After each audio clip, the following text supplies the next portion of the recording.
Good morning, evening, or night. Wherever you are, welcome to WHAM today. Take a deep breath, clear your mind, and let's drift through the whispers of today's world, one quiet thought at a time. As we wrap up Sunday, 13th April, 2025, let's see what stories are unfolding around us. Australia is investing $10 million in inclusive healthcare for LGBTQ Australians. Opposition leader Peter Dutton is promising to stop illegal immigration and increase defense spending. The election campaign is focusing on helping first-time homeowners as younger voters outnumber baby boomers. A 17-year-old Australian athlete of South Sudanese heritage is celebrating after winning national titles in the 100 NEAM and 200 NEAM. While Australia swept past Colombia in the Billie Jean King Cup, they failed to qualify for the finals. Trade relations with China are improving, potentially increasing market access for Australian avocado producers. A women's-only trauma clinic in Wollongong is ending its specialized focus. United States trade policies, including tariffs, are disrupting global trade and escalating tensions with China. These tariffs have increased shipping costs and prompted boycotts. While some tariff exemptions have been granted, Beijing considers them insufficient. Separate tariffs on electronics and semiconductors may be imposed. Us soybean farmers fear market volatility due to the U.S.-China trade war. These trade policies are also eroding confidence in the U.S.-Japan security partnership. The U.S. is partnering with South Korean shipbuilders to revitalize its shipbuilding industry. The U.S. is also trying to increase its influence in the Indonesian tech business. The Pentagon says the military is ready to prevent Iran from obtaining a nuclear weapon. Academics are avoiding US conferences due to concerns about being detained. 381 books have been removed from library shelves at the U.S. Naval Academy, including books on race, gender, and national identity.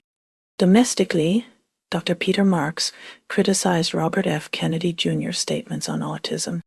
Thousands attended a rally in Los Angeles with Senator Bernie Sanders and AOC, with AOC denouncing Trump's tariff scheme.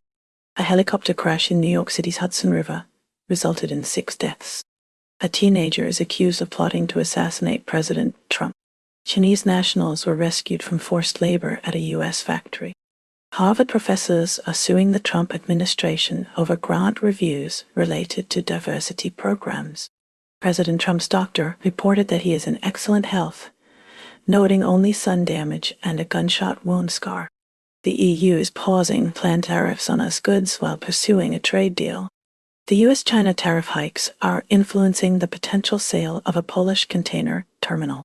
Germany's Social Democrats and Conservatives are seeking to form a coalition amidst global economic uncertainty. Pope Francis opened Holy Week in St. Peter's Square. Winston Peters says talk of trade war is hysterical, short-sighted. The foreign minister has taken another veiled swing at the Prime Minister's phone call to world leaders over US tariffs. Israel has escalated its military operations in Gaza, taking control of a crucial corridor and conducting strikes near Khan Yunis, following evacuation orders for tens of thousands of residents. The offensive is aimed at pressuring Hamas to release the remaining 58 hostages. Hamas's armed wing released a video featuring an Israeli-American hostage criticizing the Israeli government's failure to secure his release. The holiday of Passover in Israel is marked by the ongoing plight of captives in Gaza. Israeli forces have repeatedly targeted hospitals in Gaza. The Al-Ali Hospital in Gaza City, the last fully functioning hospital in northern Gaza, has been struck multiple times. An Israeli airstrike damaged parts of the hospital early Sunday, and another strike later hit the Ali Arab Hospital in Zaytun, northern Gaza, though no one was killed. The hospital was ultimately put out of service. Israel claimed one strike targeted a Hamas command and control center, exploiting the facility, while Hamas stated Israel was deliberately destroying Gaza's healthcare system. Hundreds of patients were evacuated. The IRC reports that Assad al-Ansasra, a Palestinian paramedic missing since an Israeli attack on medics in Gaza on March 23 in Rafah, is being detained in Israel. The attack killed 15 aid workers. An Israeli airstrike also killed and injured several Palestinians in Deir el-Balah. Video shows Palestinian schoolchildren fleeing an Israeli military raid in the occupied West Bank's Al-Fawah refugee camp. Turning to Turkey, President Recep Tayyip Erdogan criticized for undermining stability in Syria, referencing the 2011 revolution. In Bangladesh, authorities have reintroduced the inscription "Accept Israel" on its passports after thousands rallied in Dhaka to condemn Israeli actions in Gaza. Ukraine is reeling from a Russian ballistic missile strike on Sumy city center, which killed at least 34 people and injured over 100 Palm Sunday celebrants, including 2 children. President Volodymyr Zelensky denounced the attack, drawing condemnation from the EU and us, who are calling for a global response. Interior Minister Ihor Klimenko stated that the strike occurred mid-morning when the streets were full of civilians. Ukraine claims Russia deliberately targeted a warehouse in Kyiv belonging to Indian pharmaceutical company Kusum Healthcare. Kusum Healthcare verified that its main warehouse was destroyed in Sumy, but the factory remains operational. In addition, a Ukrainian F-16 pilot was killed in combat after their aircraft was reportedly shot down by Russian missiles, marking the second loss of an advanced Western fighter jet for Kyiv's forces. 4 other people sustained injuries in separate Russian strikes. Turning to Russia, both Russia and Ukraine are accusing each other of violating a tentative U.S. brokered agreement to pause strikes on energy infrastructure, with accusations exchanged at a conference in Turkey after the U.S. envoy departed from Moscow. Ksenia Karelina, a U.S.-Russian dual national imprisoned for donating to Ukraine relief efforts, was released in exchange for a German-Russian man accused of military espionage. U.S. envoy Steve Witkoff met with President Vladimir Putin to push for an end to the war. Former U.S. President Donald Trump has expressed frustration with Putin for not being more amenable to ceasefire proposals and has threatened additional sanctions. Foreign Minister Sergei Lavrov praised Trump for his understanding of the Ukraine conflict. There is speculation that Xi Jinping, Kim Jong-un, and Vladimir Putin may meet in Red Square for Russia's Victory Day, potentially marking their first joint public appearance. United Kingdom.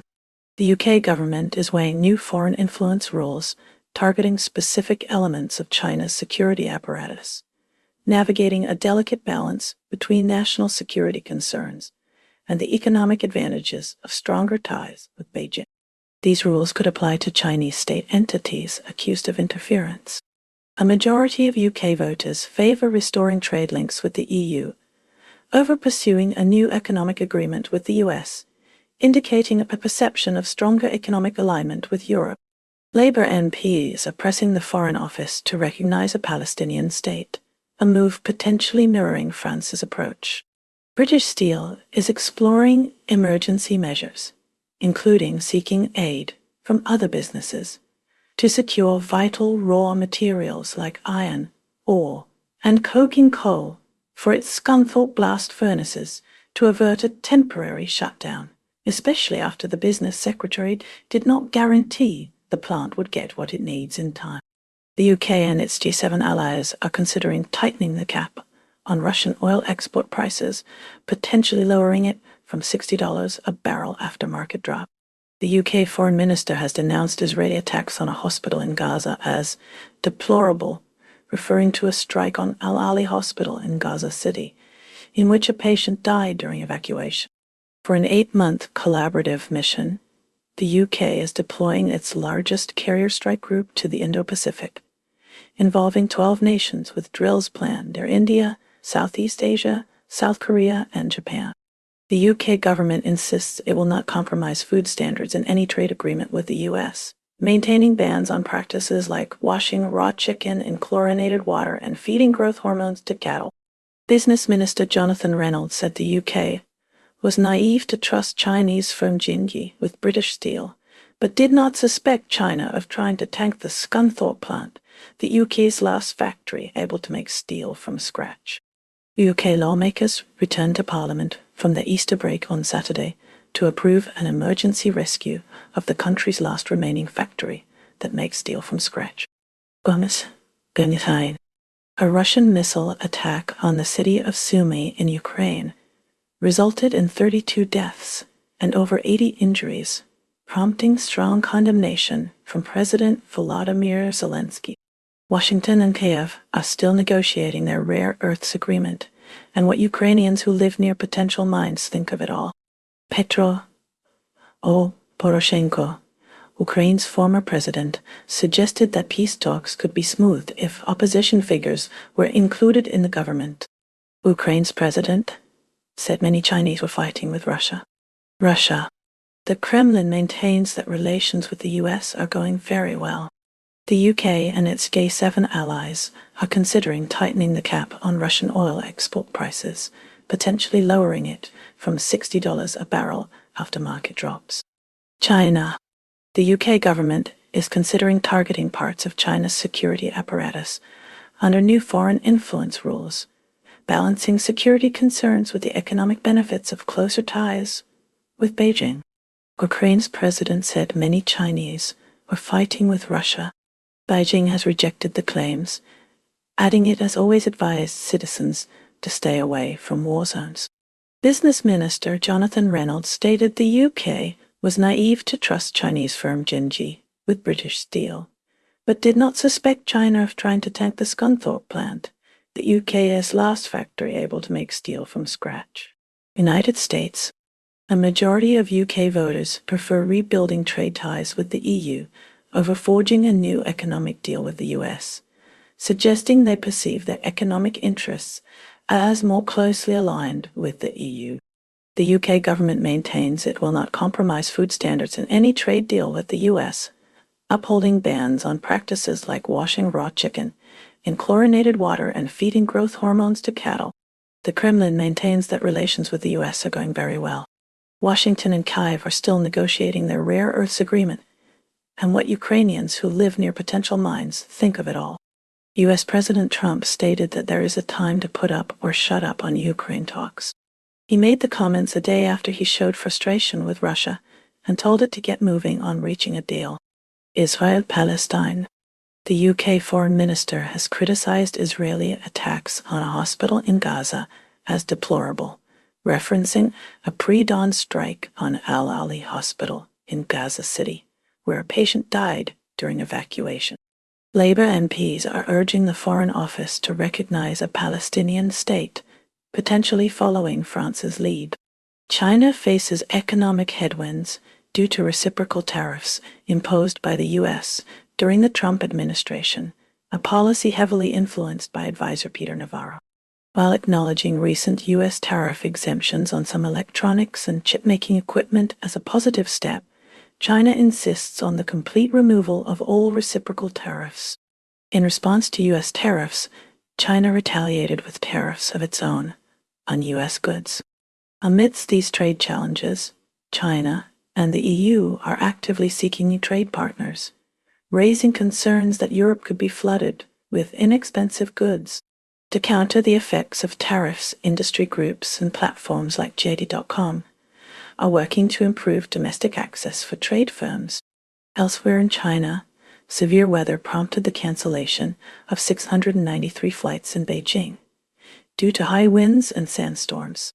Residents were urged to stay indoors as strong winds swept the country, leading to the closure of tourist sites and widespread damage in cities like Zhengzhou, where trees were uprooted. In Beijing, potentially record-breaking winds toppled 300 trees. China is also actively promoting its burgeoning sci-fi industry, fueled by successes like the three-body problem, and investing in spectator sports events to boost the economy and enhance quality of life. Adding to innovation, Chinese researchers have developed a cost-effective method for cleaning up toxic oil spills. The United States, under the Trump administration, enacted significant tariffs on Chinese goods, a strategy championed by advisor Peter Navarro. These tariffs, including a 125% tariff on certain Chinese products, posed a considerable threat to companies like Apple by potentially disrupting their global supply chains. The U.S. has since provided exclusions from these tariffs for smartphones, computers, and some other electronics, offering some respite to U.S. tech companies and partially easing trade tensions with China. Hong Kong's largest pro-democracy party has secured member approval to initiate disbandment proceedings, signaling increasing limitations on political freedoms under Chinese influence. In Southeast Asia, Xi Jinping is currently visiting Vietnam, Malaysia, and Cambodia, aiming to reinforce relationships with these nations amidst the ongoing tariff disputes with the U.S. and to cultivate regional goodwill. After 15 years of Hasina's leadership, Bangladesh has strengthened its relationship with India. However, for deeper regional integration, it also needs to foster stronger ties with China. The United States and Iran are set to continue indirect nuclear talks on April 19th, after initial discussions in Oman were termed positive and constructive by both sides. An Iranian official indicated progress toward a basis for negotiation, emphasizing a shared commitment to productive dialogue. This acceptance comes amid heightened pressure related to the Gaza war. Former U.S. President Donald Trump, who withdrew from the original nuclear deal, has warned of potential military action with Israel should the negotiations fail. The goal remains to establish a new agreement to curb Iran's nuclear program. The Iranian foreign minister described the environment as calm and respectful, noting a brief interaction between delegations following the talks. Ecuador's presidential runoff election is underway, pitting incumbent President Daniel Noboa against Luisa González in a tight race. The election is largely seen as a judgment on Noboa's anti-drug policies, which have garnered criticism. Citizens are anxious about the ongoing violence and economic issues. Noboa narrowly beat González in the first round by a mere 16,746 votes out of 13.7 million. Over 13 million citizens are mandated to vote in this South American country, deeply affected by drug-related crime. Japan is deepening its collaboration with NATO, highlighted by Secretary General Mark Rutte's recent visit and the nation's appointment of its first ambassador to the alliance. This initiative seeks to enhance interoperability with allied partners amidst rising regional security concerns. The Expo 2025 has officially opened in Osaka, commencing with a grand performance of Beethoven's Ninth Symphony that involved over 10,000 participants, signaling the start of the 6-month event. A revised immigration control law, enacted last June, introduced a supervisor component designed to decrease prolonged detentions. The governments of both the UK and Canada have issued advisories to their citizens traveling to Japan, cautioning them about the risk of experiencing unwanted physical contact or chicane on crowded trains. Public sentiment remains supportive of the country's methods of punishment, despite international scrutiny. Regarding trade matters, Liberal Democratic Party policy Chief Itsunori Onodera advised against leveraging U.S. treasuries in tariff negotiations, citing the potential for market instability. The new U.S. ambassador to Japan has expressed optimism concerning tariff negotiations, with vehicles and auto parts expected to be a key discussion point. The United States is currently involved in tariff negotiations with Japan, primarily focusing on the tariffs applied to vehicles and auto parts. The newly appointed U.S. ambassador to Japan has voiced optimism about the prospects of these discussions. One area of disagreement is the possible utilization of U.S. treasuries as a bargaining tool in these negotiations, a strategy that Japanese officials have warned against due to its potential to destabilize financial markets. In the realm of entertainment and culture, virtual YouTubers are witnessing a surge in global popularity, evidenced by sold-out concert venues and a projected market valuation of $4 billion by the year 2030. Moreover, artificial intelligence now offers the capability to replicate the distinctive artistic style of Studio Ghibli, famed for its anime films, including Hayao Miyazaki's celebrated Spirited Away. India faces internal strife due to protests over a Muslim endowment bill. West Bengal's Mamata Banerjee is trying to ease tensions. She claims the Waqf Amendment Act won't be enforced in her state. The rise of betting and fantasy gaming apps is causing concern. There are fears about addiction and financial exploitation. Elon Musk's AI tool Grok is sparking controversy. Its frank views on democracy and free speech are under scrutiny. India is strengthening its naval power with a new submarine base at Rambilla. This base aims to counter China's growing maritime presence. The US NSA Michael Waltz delayed a trip to India. This is due to the Signalgate scandal. He is accused of sharing military secrets on Signal. Bangladesh is currently embroiled in controversy as an arrest warrant has been issued for UK Labour MP Tulip Siddiq. She is accused of illegally receiving land from her aunt, former Prime Minister Sheikh Hasina. Siddiq has refuted these claims, with her lawyers suggesting political motivation behind the corruption allegations and adding that she was unaware of the warrant. Given the absence of a formal extradition treaty between the UK and Bangladesh, the situation remains complex. Meanwhile, in Dhaka, at least 100,000 people participated in demonstrations expressing solidarity with Gaza. Turning to the United States, Bernie Sanders recently held a large rally in Los Angeles. The event featured musical performances by Joan Baez and Neil Young, with Young encouraging attendees to take America back. New York Representative Alexandria Ocasio-Cortez has also supported this tour, highlighting the importance of grassroots movements in the current political landscape. Myanmar is grappling with the aftermath of a series of earthquakes, the most recent being a 5.5 magnitude aftershock. This followed the devastating earthquake on March 28th, which was the deadliest the country has seen in a century.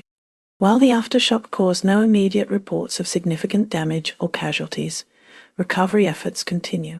These efforts are further complicated by the annual Water Festival holiday. The ruling junta has curtailed festivities by banning music and dancing. Adding to the challenges, disinformation has spread across social media platforms. This includes AI-generated videos and misleading images falsely portraying the disaster's impact. Prior to the initial quake, General Zaw Min Tun defended the military rule. He also dismissed allegations of war crimes committed by the junta. United Kingdom beekeepers are on high alert as the invasive Asian hornet population rises, threatening bee colonies and overall biodiversity. These hornets can decimate up to 90,000 pollinating insects each season. Efforts to manage the species have been ongoing since 2016. The European Union is seeing a resurgence in favor among Southeast Asian opinion leaders. A recent survey indicates that the EU is increasingly viewed as a desirable middle power, alternative to both the United States and China, though Japan is also gaining traction. In the world of sports, Sheikh Salman bin Ibrahim Al Khalifa, head of the Asian Football Confederation, AFC, has criticized the South American proposal to enlarge the 2030 World Cup to feature 64 teams. He predicts such an expansion would create significant chaos. Serbia is currently experiencing heightened political unrest, marked by ongoing anti-government demonstrations spurred by allegations of extensive corruption and governmental failings, specifically in relation to a railway accident that tragically caused 16 fatalities. The current administration responded by orchestrating a massive pro-government gathering in Belgrade, where thousands of supporters were bussed in from various regions, including Kosovo and Bosnia to exhibit unity with President Alexander Vučić. The United States is moving closer to a civil nuclear agreement with Saudi Arabia, fostering cooperation on energy resource development. This agreement could allow Saudi Arabia to create a commercial nuclear power sector. Uranium enrichment might also be a component of the deal. Anticipation surrounds the preliminary agreements that will shape Saudi Arabia's civil nuclear future. Sudan is facing a dire humanitarian crisis, as a UN official reported that at least 100 people, including 20 children and 9 aid workers, were killed during a 2-day paramilitary offensive targeting famine-stricken camps in Darfur. Relief International confirmed that 9 of its employees were among the dead after gunmen attacked the Zamzam camp in El Fasher, situated in western Darfur. Activists also reported that Sudanese paramilitaries killed 56 people within 48 hours in a recaptured Darfur town. The relentless conflict in Sudan has now displaced more than 12 million individuals, marking it as the largest humanitarian crisis ever documented. The United States saw a continuation of nuclear talks between President Trump's Special Envoy Steve Witkoff and Iranian Foreign Minister Abbas Araqi, held in both Washington and Tehran. These discussions suggested a practical approach with defined goals, though pushback from hardliners and Israel could present hurdles. Turning to Taiwan, the impact of U.S. trade policies is felt by manufacturers like Alex Tang, who runs Aegis CNC in Taichung and employs a dozen workers. Although Aegis CNC doesn't directly export to the U.S., many of its clients do, making them vulnerable to policy changes. The island's small factories have traditionally thrived on thrift and flexibility, but President Trump's erratic trade policies are testing their ability to adapt. Turkey has commenced restoration work on the Hagia Sophia in Istanbul, focusing on reinforcing its historic domes against earthquake risks. Simultaneously, the nation is experiencing internal political strife, with Turkish actors reporting government pressure and job losses due to their support for a boycott. This boycott followed the arrest of Istanbul Mayor Ekrem İmamoğlu, a prominent political rival to President Erdogan, amidst widespread anti-government demonstrations. The European Union's response to Turkey's increasingly authoritarian actions, including İmamoğlu's trial and the protests, has been noticeably muted. This restraint may stem from Turkey's growing strategic importance to European security. Brazil is currently seeing its former president Jair Bolsonaro hospitalized. Bolsonaro experienced abdominal pain. He was moved from northeastern Brazil to Brasilia. A medical aircraft transported him. He is scheduled to undergo surgery in Brasilia. The Dominican Republic is grappling with a devastating nightclub roof collapse that has now claimed 226 lives. This grim figure surpasses the 136 deaths recorded in a 2005 prison fire in Higui, marking a significant tragedy for the nation. Tragically, several victims succumbed to their injuries in hospitals overnight, contributing to the rising death toll. South Korea is currently seeing controversy surrounding the show Under 15, with concerns raised about its encouragement of young K-pop hopefuls to imitate suggestive dances. Former President Yoon Suk-yeol now faces a trial that could result in a life sentence, or even the death penalty, should he be convicted of insurrection. Meanwhile, anticipating potential tariff hikes from the United States, American consumers are reportedly stockpiling South Korean products, including sunscreen, dried seaweed, wig hair bundles, cat food, and wedding gowns, to circumvent expected price increases. Pakistan is in mourning after 8 workers from Bahawalpur city were killed in the Sistan Baluchistan province of Iran, with the Balochistan National Army claiming responsibility for the attack. Shifting focus to the United States, a U.S. congressional delegation, spearheaded by Representative Jack Bergman, and including Representatives Thomas Richard Swartzy and Jonathan L. Jackson, engaged in discussions with Pakistan's Minister for Planning and Development, Ahsan Iqbal, on April 12, 2025. The meeting centered on strategies to fortify the relationship between the two countries. Germany is bolstering its military support by committing to deliver more weapons systems, a decision revealed at a recent gathering of defense ministers at NATO headquarters. Meanwhile, across the Atlantic, the United States dispatched Special Envoy Steve Witkoff to Russia for crucial talks with Russian government representatives. Globally, the price of chocolate is in the spotlight, as chocolate manufacturers justify the increased cost of Easter treats, particularly Easter bunny chocolates, arguing that soaring global cocoa prices have put a significant strain on the industry as the Easter holiday approaches. Spain mourns the loss of a British tourist who tragically fell to his death from a Segovia aqueduct dew point. Meanwhile, a Spanish zoo is pioneering geriatric care for its elderly elephants. Turning to Canada, Prime Minister Justin Trudeau faces increasing pressure over foreign interference allegations. Recent reports suggest China attempted to influence the 2019 and 2021 federal elections. Opposition parties are demanding a public inquiry into the matter. Trudeau maintains that the elections were free and fair. In the United States, the debate over the debt ceiling continues to dominate Washington. Republicans and Democrats remain far apart on spending cuts. Failure to reach an agreement could lead to a default on US debt obligations. Treasury Secretary Janet Yellen has warned of dire economic consequences. France is under increasing pressure to address the situation in Gaza, with the government facing demands to intervene against what some are calling a genocide and the ongoing Israeli occupation. These calls are rooted in perceived moral and legal responsibilities. Meanwhile, in Brussels, defense ministers from a coalition spearheaded by France and the UK are set to convene on Thursday for crucial discussions. Shifting focus to the UK, British Prime Minister Keir Starmer's leadership is purportedly intertwined with the influence of Donald Trump, although the nature of this connection remains unspecified. El Salvador continues to hold Quilmar Abrego Garcia, a Maryland resident who was wrongly deported.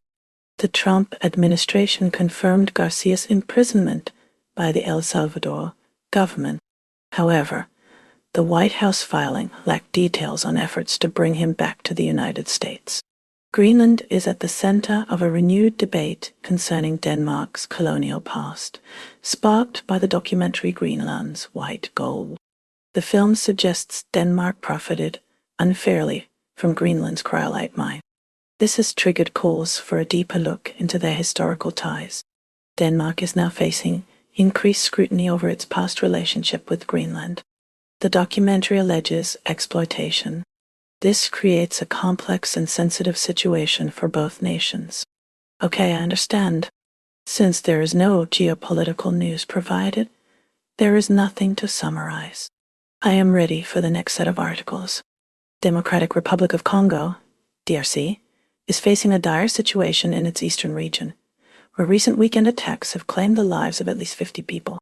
Congolese authorities attribute the violence to ongoing clashes between government forces and rebels allegedly supported by Rwanda.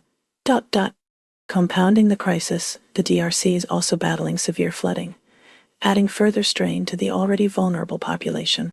Turning to Canada, Prime Minister Justin Trudeau's government is facing increasing pressure to address rising inflation and housing costs. Recent polls indicate growing public dissatisfaction with the government's handling of the economy. The opposition is calling for immediate action to provide relief to struggling families. In the latest from France, President Emmanuel Macron is pushing for reforms to the country's pension system. These reforms aim to raise the retirement age and ensure the long-term sustainability of the pension fund. The proposals have sparked widespread protests and strikes across the nation. Meanwhile, in Germany, Chancellor Olaf Scholz is navigating a complex energy crisis, exacerbated by the war in Ukraine. Germany is working to diversify its energy sources and reduce its reliance on Russian gas. The government is also implementing measures to help households and businesses cope with rising energy prices. China's President Xi Jinping is currently in Vietnam, seeking to bolster economic cooperation during a period of heightened trade tensions. China is also pressing the United States to de-escalate the trade war and foster a relationship built on mutual respect. Turning to Europe, Poles are uneasy following the U.S. announcement to relocate personnel from a strategically important base near the Ukrainian border, sparking fears of a potential U.S. disengagement from Eastern Europe despite official attempts to downplay the situation. Turkish tourism and investment in Greece are flourishing, with a growing number of Turks acquiring property and golden visas for EU access, which has stoked public anxiety and provided ammunition for government critics. As Bulgaria gears up to adopt the euro next year, misinformation and disinformation, often propagated by pro-Russian sources, are circulating across social media and traditional news outlets. Meanwhile, Hungarian lawmakers are poised to approve a constitutional amendment that critics argue is discriminatory towards LGBTQ individuals and poses a threat to fundamental civil liberties. Shifting focus to Africa, President Netumbo Nandi-Aitwa has become Namibia's first female leader, raising questions about the potential for substantive reforms under her administration. In Gabon, citizens are awaiting the outcome of the presidential election, where a likely victory is predicted for the coup leader seeking to legitimize their authority. In northeast Nigeria, a roadside bomb detonated, resulting in the deaths of 8 bus passengers and injuries to over a dozen more, according to official reports. In a diplomatic development between France and Algeria, French prosecutors have charged 3 men, one of whom is an Algerian consular official, in connection with the alleged kidnapping of TikTok influencer Amir Barkos, also known as Amir Tsi, prompting a formal protest from Algeria to France. The Ipsos cost of living survey shows that in New Zealand, 41% of citizens anticipate a decrease in their disposable income in the coming year, despite stable inflation and decreasing interest rates. Air quality in Kathmandu, Nepal, has deteriorated to the point where pollution levels exceed those of any other city worldwide. At the Osaka Expo, Portugal's pavilion showcases an immersive multimedia exhibition that utilizes projection mapping on the walls, floor, and ceiling to create an underwater simulation. Finally, April 13th, 1975, marked the commencement of Lebanon's devastating civil war. And that's a wrap for today's news, because even headlines need a nap. Stay curious, stay kind, and let the noise fade as you find your quiet. Take care, stay awesome, and I'll see you next time on WHAM Today.